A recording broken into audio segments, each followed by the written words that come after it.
தென்காசி மாவட்டம் மேலக்கடையனூரில் தனியாக வசித்து வந்த 70 வயது மூதாட்டியின் வீட்டில் புகுந்த மர்ம நபர்கள் அவரது வாயை பொத்தி கால்களை கட்டி போட்டு 5 சவரன் தங்க நகைகளை கொள்ளையடித்து சென்ற சம்பவம் பரபரப்பை ஏற்படுத்தியுள்ளது.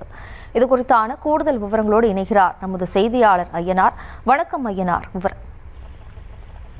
வணக்கம். அதாவது வீட்டின் ஓட்டை பிரித்து உள்ளே சென்று மூதாட்டியின் வாயை மூடி கால்களை கட்டி போட்டு தங்க நகை கொள்ளை அடித்து சென்ற மர்ம நபருக்கு காவல்துறையினர் வலைவீசி தேடி வருகின்றனர்.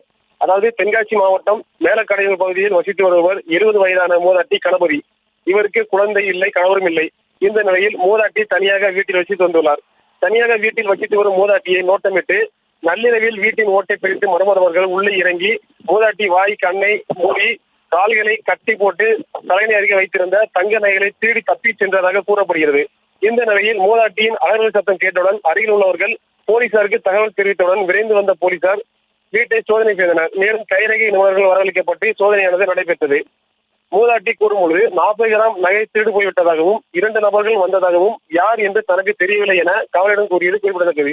மேலும் அதிக அளவில் வசிக்கக்கூடிய இந்த இடத்தில் மர்ம நபர்கள் மூதாட்டியை கட்டி போட்டு தங்க நகையை திருடி சென்ற சம்பவம் அப்பகுதியில் பெரும் பரபரப்பை ஏற்படுத்தியுள்ளது.